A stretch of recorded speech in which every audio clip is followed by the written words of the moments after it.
Planet Institute.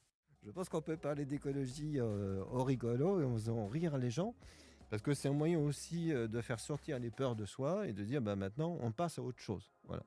Et c'est redonner un pouvoir d'agir que de ne pas défendre exclusivement un discours de dangerosité ou de peur.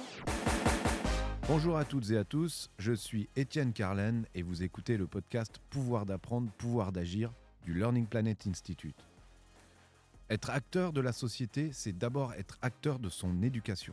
L'éducation a pour objectif de promouvoir l'égalité des chances et l'épanouissement de chacun. Mais elle s'apparente souvent à un système subi qui sanctionne plutôt qu'il n'émancipe. Si les générations futures sont censées construire un monde meilleur, encore faut-il éduquer les enfants en développant leur pouvoir d'agir et leur esprit critique. Dans cette quête, il nous arrive parfois d'avoir les yeux un peu trop rivés sur le présent et le futur. Or, aujourd'hui, on vous propose de faire un pas de retrait, une sorte de retour vers le futur, passez-moi l'expression, ou comment le passé peut influencer positivement l'avenir de l'écologie. Pour en parler, nous recevons Patrick Scheider. Patrick, bonjour. Enchanté Étienne. J'aurais pu dire de vous que vous étiez un pianiste reconnu tant classique que contemporain, ainsi qu'un historien de l'écologie, auteur de plusieurs ouvrages sur le sujet. Mais pour moi, vous êtes avant tout un voyageur spatio-temporel. Je m'explique. Vous venez du passé sans DeLorean pour nous rappeler que certaines questions qu'on se pose aujourd'hui à propos de l'écologie, des êtres humains se la posaient déjà il y a plusieurs centaines, voire plusieurs milliers d'années. Que nous n'avons pas inventé l'écologie il y a 20 ans, que l'écologie, ce n'est pas uniquement un parti politique, qu'il y a une histoire avant tout ça et qu'il faut s'en inspirer pour créer un futur désirable. Alors, pour lancer, déjà, est-ce que la petite introduction vous correspond ? Ouais, c'est cool. C'est une bonne nouvelle. Si on n'est pas les premiers, si on n'est pas les seuls, là, ça nous permet de nous sentir dans une filiation et de donner de la profondeur de champ à notre réflexion aussi. De ne pas avoir le nez collé sur la vitre du présent, mais de considérer le passé pour mieux considérer le futur. C'est un peu ça l'idée. Et donc, pour lancer la discussion, j'aimerais déjà savoir qu'est-ce qui a déclenché justement dans votre parcours ce besoin de voyager dans le temps de l'écologie. En fait, il y a 10 ans, j'ai créé des spectacles qui s'appellent Des jardins et des hommes, qu'on joue en général en extérieur, dans des parcs, des jardins, des espaces naturels, des forêts, parfois en pleine forêt de Fontainebleau, par exemple, et des textes qui sont sur l'écologie. Et j'ai découvert plein de choses, mais alors des gens que tout le monde connaît, qu'on apprend à l'école, je sais pas, comme Léonard de Vinci, Victor Hugo, La Fontaine, Descartes, George Sand. Et je me suis rendu compte à ma stupéfaction que quand j'étais à l'école, on ne m'apprenait pas qu'ils avaient une vision de ce qu'on appelle maintenant l'écologie ou de la nature ou du naturalisme. Ça peut prendre différents termes. Et que c'était super intéressant de révéler ça finalement. Alors qu'il y a 10 ans, ce n'était pas un sujet aussi émergent que maintenant. Moi, j'étais un peu un prototype, un genre d'ovni dans le paysage. Maintenant, c'est devenu un sujet de société. Et c'est d'autant plus intéressant de montrer qu'il y a toute cette histoire, ce background qui nous permet de mieux nous situer. Et je pense que se situer, on va y revenir tout à l'heure, c'est essentiel pour dessiner vraiment un futur qui soit aussi désirable. Du coup, vous associez écologie et culture. Pourquoi justement c'est important pour vous de... Parce que, comme je le disais tout à l'heure, ces gens, ils font partie de notre culture commune, partagée. Tout le monde a entendu parler, ou précisément, ou vaguement. Je sais pas, on met même parfois de la soupe sur la Joconde. Donc ça prouve que Léonard de Vinci est très connu. Voilà, plaisanterie. Mais mais c'est super important, parce que les gens, on leur dit le rapport du GIEC, les scientifiques actuellement, et pour la plupart d'entre nous, c'est très abstrait, en fait. Et puis, qui a le courage de lire, je sais pas, les quelques 1000 pages du rapport, et encore, si on les lit, il faut les comprendre. Donc, je pense qu'il faut incarner finalement l'écologie au travers de personnalités connues. Et puis, c'est un peu piquant, de se dire ces gens connus, ils avaient les mêmes préoccupations finalement que nous. Alors, ça nous donne de la force finalement. Ça nous donne de la force et donc, en quelque sorte, l'écologie culturelle, est-ce qu'elle peut contribuer à développer une intelligence collective justement autour de cette transition écologique ? Dès l'instant qu'on développe une écologie, ce que j'appelle en 3D, en 3 dimensions, on associe le présent au passé pour dessiner le futur. Oui, c'est collectif, parce que c'est une destinée collective, celle de la culture. C'est un fond commun, finalement, d'apprentissage qui détermine un pays, une civilisation, etc. Donc, se rattacher à ça pour y trouver des points d'ancrage et se donner de la force, surtout quand on est jeune, je pense à la génération Z, entre 20 et 30 ans, et puis imaginer avec les autres générations le futur, oui, c'est déjà un partage en soi. En fait, ça a toujours été le boulot de la culture, et entre autres de l'art, que de donner un sens finalement à ce que l'on vit.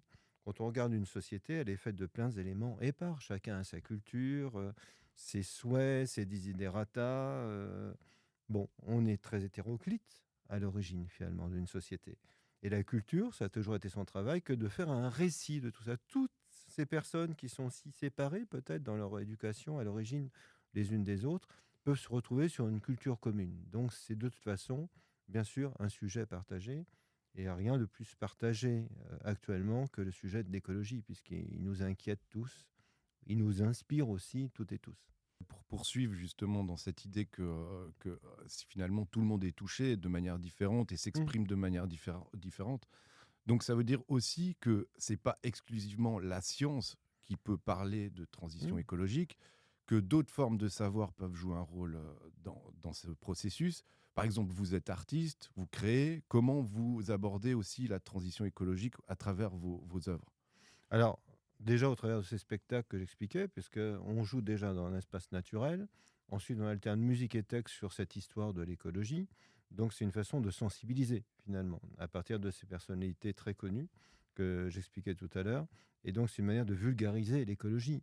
C'est pour ça que tout à l'heure, j'ai employé le mot culture plus que le mot art. Dans l'esprit général, la culture, ça serait l'art. Mais non, pas du tout. En fait, la culture, c'est tout. C'est la façon dont on parle, dont on est habillé, dont on mange, dont on prend contact les uns avec les autres. Donc c'est beaucoup plus large. Oui, bien sûr, je suis artiste, donc je me sers de ce que je sais faire. Mais j'ai la vision très exacte et l'ambition qu'on peut inspirer à partir de ça la culture d'une manière beaucoup plus générale. Je pense qu'il faut que l'écologie devienne un sujet de société partagé. On est en France, par exemple. Si on dit à un Français la liberté, qu'est-ce que tu en penses ? Je pense qu'il n'y en aura pas beaucoup qui diront « Ah non, je ne veux pas de liberté ». Tout le monde aime la liberté depuis la Révolution française. Il faut que tout le monde arrive à aimer l'écologie, c'est-à-dire donc qu'il faut banaliser ça et que ça ne reste pas un entre-soi de connaisseurs, de scientifiques ou de politiques. Le vrai but, il est là. Ça passe par l'art, ça passe par la culture et par la banalité au sens noble, finalement, du terme. Le fait de créer de nouveaux imaginaires, c'est aussi un moyen justement de créer une approche, de favoriser une approche positive de la transition écologique. Et comment vous le faites, vous, justement, pour provoquer ça ? En fait, effectivement, beaucoup de gens parlent actuellement des nouveaux imaginaires, et je suis totalement d'accord, parce qu'on est généralement dans notre vie comme on s'imagine, comme on se voit, on dit. Mais en fait, se voir, c'est s'imaginer. On se projette toujours dans le futur, parfois à très court terme, dans les 2 minutes qui suivent, ou dans l'année. On imagine qu'on va avoir des enfants, qu'on aura une maison. C'est une vision de soi-même qu'on a, une espérance. Voilà. Mais en fait, il n'y a pas de nouveaux imaginaires dans le domaine de l'écologie qui tiendront longtemps s'ils ne se rattachent pas à de très anciens imaginaires. Toutes les croyances et les engagements que peut connaître une société ont intérêt à se trouver des racines antérieures pour se justifier d'une manière psychologique et d'une manière historique. Souvent, les religions ont pris la place les unes des autres en reprenant avec d'autres mots des choses qui existaient déjà. Si je pense à la réincarnation, par exemple, les Égyptiens, ils y croyaient aussi, il y a très très longtemps. Donc c'est très important de mettre cette filiation.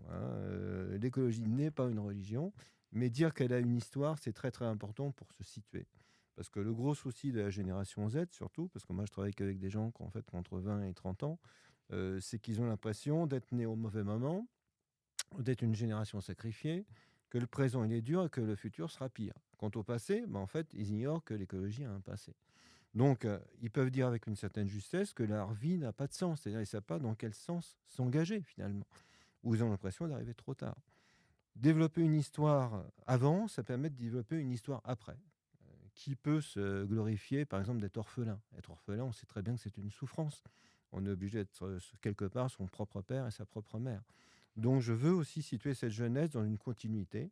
Et au fond, on a beaucoup de choses en France parce que des gens très connus, justement, comme Sand, comme Hugo, c'est des artistes quand même qui ont arraché au niveau mondial, en France, la protection de la forêt de Fontainebleau par Napoléon III en 1861, si on prend ce cas très concret. Sous la pression des artistes qui trouvaient qu'abattre la forêt de Fontainebleau, c'était carrément débile, Napoléon III les a suivis et a pris un décret, premier au monde, de sanctuariser plus de 1000 hectares. C'était il y a 150 ans. C'était copié ensuite par les États-Unis, etc. Et ça a été sous la pression de ces artistes, Sand, les peintres de Barbizon, Victor Hugo, que ça a été pris. Et à l'époque, en fait, les scientifiques et les politiques étaient totalement absents du débat. Donc on a un vrai passif très positif finalement en France. On pourrait dire quelque part que l'écologie est dans l'ADN, mais réellement dans notre culture. Ça veut dire que les jeunes qui crient et qui réclament des choses, au lieu d'être en disruption avec notre culture, telle qu'on a tendance comme ça à les percevoir intuitivement et telle qu'on peut nous le dire aussi, ils sont tout au contraire dans la continuité. Mais souvent, ils l'ignorent. Et qu'ils le sachent, je pense que pour eux, c'est un gros avantage parce qu'ils peuvent aussi lire ces textes-là, voir que les préoccupations d'il y a 150 ans, au moment de la révolution industrielle, ressemblent beaucoup à celles qu'ils ont actuellement, et donc s'inspirer de cela. Et donc là, ça m'amène à la question justement suivante, qui est autour de nos modèles d'éducation. Puisque quelque part, il y a une piste, là, vous donnez une piste, qu'est-ce qu'on pourrait, comment on pourrait changer. Et donc, qu'est-ce qui pourrait justement leur permettre de construire un avenir désirable? Déjà, je pense qu'effectivement, dans la formation scolaire, maintenant, bon, ce qu'on appelle, nous, l'écologie, c'est pas mal pris en compte. Pas forcément encore dans l'enseignement supérieur, mais dans les petites sections, au collège, ensuite au lycée, c'est quelque chose qui est de plus en plus présent, quoi. Et je pense que c'est intéressant de dire que l'écologie ne doit pas être une matière en soi, mais que c'est une matière qui, au contraire, est transversale. Il n'y a rien de plus transversal que l'écologie, puisque c'est l'interaction des êtres vivants les uns avec les autres. Je ne connais pas de chose plus transversale que ça. Et dire, ben voilà, dans tout ce que je viens d'exposer, par exemple, il y avait un côté artistique, il y avait un côté littéraire, il y avait un côté historique. On est déjà sur 3 matières qui peuvent traiter de ça sans aucun souci. Bien sûr que les SVT doivent être totalement engagés dans le sujet. Donc voilà, on touche déjà, comme cela, à plein de domaines. Donc je crois que dans chaque matière, on doit recréer cette filiation et dire, voilà, des gens ont pensé comme maintenant vos parents pensent, comme vous sentez qu'il faut agir. Donc, et puis, ça permet aussi de ne pas ringardiser l'enseignement, quoi. Voilà. Et de se dire, au fond, non, c'est pas si ancien que ça. Par exemple, 150 ans, c'est pas si vieux que ça. Et l'humain a toujours été l'humain dans ses appétits, et fut-il d'ailleurs néfaste à sa propre espèce, comme on le fait actuellement. Donc ça permet de se situer. Moi, je dis qu'une écologie qui n'est pas située, ça ne sert à rien parce qu'on n'arrive pas à se l'approprier, elle n'est pas incarnée, on a l'impression de ne pas savoir quoi en faire. Il faut bien avouer qu'actuellement, c'est le cas de la plupart des gens, donc il faut se poser des questions. La science a raison, mais hélas, il ne suffit pas d'avoir raison. Il y a beaucoup de gens qui avaient raison dans les temps passés, et comme les messages étaient portés d'une manière peut-être inadaptée, ils n'ont pas été écoutés. Alors je pense que là, il faut adapter la vérité de la science, qui est indiscutable, à la psychologie de l'humanité. C'est pas parce qu'on a raison qu'on doit se dispenser d'être psychologue. Sinon, c'est même pas la peine de commencer à parler. Donc là, il va falloir aussi que les scientifiques fassent un effort pour vulgariser leur pensée, la rendre acceptable, la rendre agréable et même, je dirais, la rendre désirable, parce que c'est vraiment là que se situe l'enjeu. Vous, dans vos activités, comment vous contribuez justement à la rendre désirable, en fait? Moi, c'est assez facile parce que c'est mon boulot de rendre la musique agréable, désirable, de rendre des textes agréables, désirables. C'est notre métier en tant qu'artiste de faire des choses qui séduisent le public. Et je pense que finalement, au travers du dialogue entre l'artiste et le public, il y a une sorte de méthode finalement. Cette entreprise de séduction de haut niveau que peut être l'art peut tout à fait être copiée dans une certaine mesure et dans différents domaines de la société. Puisque pour être artiste, qu'est-ce qu'il faut? En fait, il faut créer. C'est très important de créer. Si on reste au stade de l'inspiration en disant « Oh, le soleil s'est levé aujourd'hui, c'était magnifique », et voilà, ça reste à l'état d'impression, c'est tout. Nous, notre boulot en tant qu'artiste, c'est de dire « Aujourd'hui, le soleil, c'était magnifique, il s'est levé, c'était fabuleux ». Et je sais pas, je vais composer un morceau ou peindre quelque chose qui va rendre compte de ça, de mon émotion. C'est très important. Donc, il y a un acte de création. Cet acte de création, j'en parle parce qu'il est forcément un pari positif sur le futur. C'est rare qu'on fasse une œuvre pour espérer que dans 3 minutes, elle va être détruite, quoi, parce que passer tant de temps pour le détruire quasiment sur l'instant, ça n'a pas vraiment d'intérêt. Donc, nous, en tant qu'artistes, on ne vise pas sur les faire, on vise sur la durabilité. On n'est pas sûr, peut-être que dans 50 ans, ce que moi j'ai composé, les gens vont dire, bof, ça ne nous touche pas du tout, mais peut-être que ça les touchera encore. Donc cet acte de création est un pari positif sur l'avenir. Et je pense beaucoup à la génération Z, beaucoup se posent la question, dire est-ce que ça vaut le coup de faire des enfants? Bah, c'est la même chose. En fait, faire des enfants, c'est aussi un pari positif pour l'avenir. Que ce soit sur l'écologie ou sur d'autres thèmes, je veux dire, aucun parent peut dire en faisant un enfant et promettre ensuite à la naissance à son enfant, je te jure que tu auras une vie magnifique, etc. Bah non, je veux dire, si c'est pas l'écologie, c'est autre chose, mais il y a souvent des choses qui clochent et puis il y a des choses qui marchent. Voilà. Donc faire un enfant, et faire une œuvre, c'est la même chose. C'est parier positivement sur l'avenir. Et on n'a rien d'autre à faire de mieux que de parier positivement sur l'avenir. Parce que c'est aussi à nous de le construire, de le co-construire. Il ne faut pas attendre qu'on nous délivre la bonne parole qui tout d'un coup va faire que les gens auront une illumination et qui se convertiront à l'écologie. Voilà, on a un travail de terrain à faire. Et je pense que l'art peut nous inspirer et même nous donner une méthode, une méthodologie pour le rendre effectif dans la matière, finalement. Et donc, est-ce que vous avez des exemples justement de projets que vous avez créés et puis qui ont eu un impact, que vous avez ressenti un impact positif sur les gens et sur leur manière d'adhérer justement à l'écologie? Totalement. Par exemple, là, actuellement, je fais un spectacle sur George Sand et les peintres de Barbizon qui ont sauvé la forêt de Fontainebleau d'abattage. Puisqu'il faut savoir que George Sand a écrit la première tribune qu'on pourrait nommer d'écologique en 1872, où elle parle déjà de l'assèchement de la terre si on abat les arbres. Elle parle déjà de l'Amazonie qui disparaît il y a 150 ans. Donc je fais un spectacle là-dessus, parfois avec Camille Etienne. Là, maintenant, on va travailler avec Thomas Braille, l'homme qui monte dans les arbres pour les sauver. Et il y a ensuite, à la fin de ce spectacle, plusieurs jeunes filles qui sont venues me voir en disant vous savez, on a créé un collectif pour sauver telle et telle forêt de notre région. On a lu vos livres, parce que j'ai écrit un livre, même deux, là-dessus. Ça nous a inspirés pour faire notre charte, etc. Donc on voit que ça fait école, en fait. Et on a des racines qui sont quelque part indiscutables. C'est-à-dire que, admettons, George Sand, c'est au-delà de l'idéologie. C'est l'histoire, t'as qu'à lire le texte, c'est tout. Il est là. Voilà, donc c'est quelque part quelque chose qui est incontournable. C'est très important pour convaincre des gens, par exemple de mon âge, j'ai 64 ans, qui ne sont pas forcément des gros fanas de l'écologie, que dire, mais attends, dans ce qu'on t'a appris à l'école, c'est dans ton histoire. Tu l'ignorais? Ben, je vais te le dire, je vais te le révéler maintenant, tu vas peut-être mieux me comprendre, moi, avec ma génération. Donc eux, ils se sont servis, par exemple, de cet exemple, de la lutte pour la forêt de Fontainebleau, pour créer leur charte, pour défendre une forêt qui est à côté de Besançon, en l'occurrence. Et beaucoup de jeunes m'écrivent là-dessus, en disant ça nous inspire, ça nous donne du courage, et comment est-ce que vous voyez l'avenir? Ben, oui, il faut reprendre le flambeau, en fait. Actuellement, Robert Badinter est mort. Le combat de la peine de mort, c'est reprendre un flambeau. Je dois rappeler que Victor Hugo, il s'est beaucoup exprimé là-dessus dans les années 1850. C'est aussi à Victor Hugo qu'on doit, par exemple, la première loi sur la protection animale. Il a fait un travail de lobbying auprès de ses collègues qui était très, très important, puisqu'il était à l'Assemblée à ce moment-là. Donc on doit beaucoup de choses à des artistes. Il faut bien prendre conscience de ça, que l'artiste, il faut qu'il sorte de son rôle nombriliste, c'est-à-dire je m'exprime et j'espère que vous avez trouvé ça génial. On s'exprime, on espère effectivement que les gens ont trouvé ça génial. Et en plus, si on a l'impression d'avoir servi à quelque chose, d'avoir été utile dans la vie sociale, bah là, c'est bingo, quoi. C'est génial. Je pense que là-dessus, les gens du 19e siècle avaient une conscience sociale et sociétale très avancée, ces artistes. Il y avait une autre partie de leur travail qui était inspirer concrètement la société. Et en l'occurrence, ils ont inspiré carrément des lois. Donc les jeunes, ils ont besoin de sortir de tous ces trucs où on nous enferme. Et là, je réponds à votre question sur l'enseignement, où on va dire après, bah, toi, tu es plus doué pour la littérature, puis toi, plus pour la musique, puis toi, tu feras un métier technique. Mais en fait, on peut très bien être doué pour la littérature et pour la musique et faire aussi un métier technique. Et il n'y a pas d'empêchement. Donc, ce qu'il faut combattre, c'est un enseignement en silo qu'on a toujours combattu au niveau des siècles. Je veux dire, Rabelais, au XVIe siècle, il se fout aussi de l'université où on apprend le latin et on ne connaît rien à la vie. Donc, c'est une vieille histoire, ça aussi. Ce n'est pas une nouveauté. Il faut sans arrêt briser l'académisme pour avoir accès à la connaissance et inspirer la société. Pour revenir justement à toucher des publics plus larges, donc est-ce que, parce que parfois on sait que la création un peu militante s'adresse uniquement à un type de public, Bien sûr.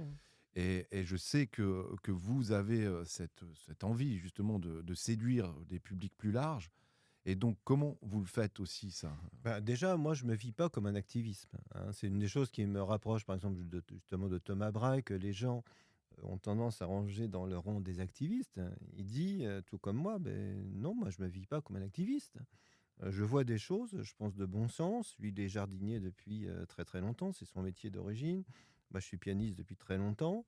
Mais on ressent la même chose. C'est ça qui est la bonne nouvelle. Il n'y a pas besoin d'être activiste pour agir. Sinon, c'est foutu, quoi.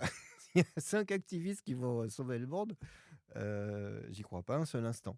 La preuve, ce serait peut-être déjà arrivé si ça devait arriver. Donc je pense qu'il faut être très très concret. Je suis un peu d'origine de la question, mais je suis désolé d'avoir fait un petit pas de côté.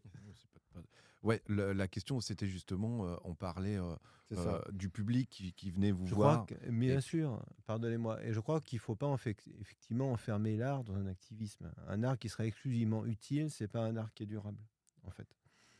Moi qui ai 64 ans, bah, c'est vrai que j'ai vu aussi les derniers feux de 68 où il y avait beaucoup de happening, etc., qui étaient super parce qu'il y avait une joie de vivre qui s'exprimait là-dedans et qui était géniale. Mais ensuite, qu'est-ce qu'on fait du happening? Après le happening, qu'est-ce qu'on fait? C'est-à-dire comment on fait mûrir cette idée? Et c'est ça, moi, qui me taraude comme question. Au-delà de mon spectacle que je fais depuis, je sais pas, 7-8 ans, qu'est-ce que je peux faire d'autre? Donc là, actuellement, je tourne une vraie page dans mon travail. Moi qui ai associé ça avec de la musique classique et puis avec des textes que j'ai évoqués tout à l'heure, je suis en train d'évoluer énormément. Je change tout, en fait. Je suis en train de travailler avec Iman, qui est le musicien du célèbre rappeur Damso. C'est un spectacle dans lequel il y a du motion design, du mapping. La musique, elle est à cheval sur le classique, le pop et le rap. On casse tous les codes, en fait. Voilà. C'est très, très important pour moi que tout ça communique. Il y aura sur scène moi, il y aura des jeunes, il y aura Thomas Braille qui a 50 ans. C'est aussi multigénérationnel. Et l'idée aussi, c'est qu'on prenne du plaisir à le faire. Il y aura beaucoup de farces dans ce spectacle. Voilà. Je pense qu'on peut parler d'écologie au rigolo et en faisant rire les gens. Parce que c'est un moyen aussi de faire sortir les peurs de soi et de dire bah, maintenant, on passe à autre chose. Voilà. Et c'est redonner un pouvoir d'agir que de ne pas défendre exclusivement un discours de dangerosité ou de peur qui ont leur utilité. Mais en fait, maintenant, moi, je me pose la question, qu'est-ce qui est utile de faire sentir dans l'écologie? Puisque sur les peurs et les alertes, il y a des gens très, très efficaces là-dessus. Mais moi, ce n'est pas forcément mon boulot. Je dois peut-être dessiner encore autre chose. Donc là, ma vision d'homme, finalement, et ma vision d'artiste font collusion pour imaginer une autre façon de spectacle sur l'écologie et peut-être déterminer, moi, c'est vraiment notre ambition, les contours d'un nouvel activisme écologique et artistique à venir. C'est vraiment à ça qu'on travaille maintenant. Vous parliez d'éco-anxiété, on sait qu'elle peut être paralysante parfois chez les jeunes. Selon vous, peut-on les amener à s'engager grâce à une écologie plus réjouissante? Oui, merci de poser ces questions parce que l'éco-anxiété, c'est très intéressant. Il y a toujours une anxiété de vivre quand on est enfant et puis après. Et c'est pour ça que dans mon nouveau spectacle, Les Hoches de la Forêt, j'ai pris la formule du conte. Parce que les contes soi-disant pour enfants, souvent, ils sont pleins de cruauté. Hein. Il n'y a pas que des contes de fées. Souvent, ils se font j'ai tout cru par des dragons ou des sorcières. Je veux dire, c'est très brutal. Pourquoi? Et pourquoi les enfants aiment ça? Et pourquoi plus tard on aime ça? Parce que c'est un moyen aussi de faire sortir de nous nos peurs, puisqu'elles sont écrites finalement. Ça fait une résonance en nous et ça nous permet peut-être d'exprimer dans l'imaginaire des peurs qu'on a en soi et que le conte raconte, mais pour le pousser plus loin finalement. Donc dans le spectacle, on va parler d'éco-anxiété, mais sous forme d'un conte. C'est-à-dire, il y aura des choses très rêveuses, un peu en genre de Mille et une nuits, et puis des choses très trash, parce que les contes, c'est ça. En fait, c'est un mélange de vrai, de faux, de glamour et de dur. Voilà. Donc je pense que l'écologie, elle doit aussi se convertir à ça. Le conte, c'est la forme la plus ancienne, peut-être, de transmission d'histoire et d'apprentissage aussi. Donc j'ai décidé d'écrire un conte écologique là-dessus, avec tout ce qu'il y a de beau, tout ce qu'il peut y avoir de dur, mais qui va véritablement vers le positif et vers le futur. On a toutes les raisons d'avoir peur, se dire donc on doit avoir toutes les raisons d'agir et de créer un futur qui soit bien meilleur que celui qu'on craint. C'est à nous de prendre le flambeau. Et donc là, sur les prochains, on va dire les prochains mois ou dans l'année, quelles sont les dates importantes pour vous, justement, dans vos créations et dans vos actions, on va dire? Alors là, on est en phase préparatoire de ce spectacle. On va en parler un peu au mois de mars au Salon de Change Now au Grand Palais. On va faire une première présentation publique au Musée d'économie à Citéco en avril. Et puis la création véritable et totale, elle sera faite au moment de la Nuit Blanche, le 2 juin à Paris, devant l'Académie du Climat. Et je pense que ça va être un grand moment de fête, de joie. Voilà, ça va réunir des gens très, très différents Et j'espère qu'il y aura beaucoup de gens qui jamais se sont intéressés à l'écologie. Bien sûr, c'est ça qu'on vise. Les connaisseurs, je pense, ils seront là. Et ceux qui ne s'y connaissent pas, j'espère qu'ils seront aussi très, très nombreux. Parce que c'est vraiment ça l'ambition. C'est de faire une entreprise de séduction, parce que c'est dans notre ADN, là, nous, en tant qu'artistes, de séduire et de convaincre notre public, et sur un sujet que je crois très, très important. Comment vous verriez justement l'engagement futur, on va dire la forme que pourrait prendre, celle qui vous plairait dans l'avenir? Ben voilà, en fait, les jeunes et les moins jeunes, ils plaident pour la biodiversité. Il est clair qu'il faut donc une biodiversité d'action et une biodiversité d'activisme pour convaincre. C'est ce que j'ai dit tout à l'heure en utilisant ce terme de sujet de société. On ne remet plus en cause la liberté, on n'a plus envie de remettre en cause l'annulation de la peine de mort, etc. Il faut que ce soit quelque chose qui s'impose naturellement. Et pour ça, il y a tout un travail à faire avant. On en est arrivé là avec des milliers d'années derrière nous. Donc, il n'y a aucune raison que l'écologie, elle tombe du ciel comme ça en s'imposant. Et puis voilà.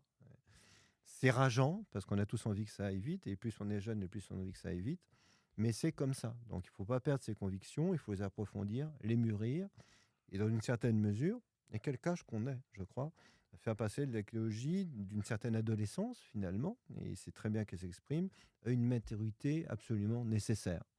Et je pense que c'est tout à fait ce que le libéralisme et le consumérisme ont très bien analysé. Je veux dire, ce sont des phénomènes philosophiques et pas seulement économiques, intelligents.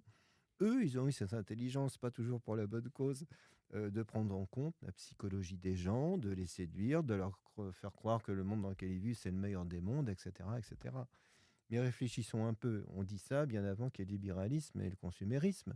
Toute société, tout projet de société a toujours dit ça pour vaincre. On ne va pas convaincre les gens en leur disant on vous promet le pire, mais allez-y, suivez-nous, quoi.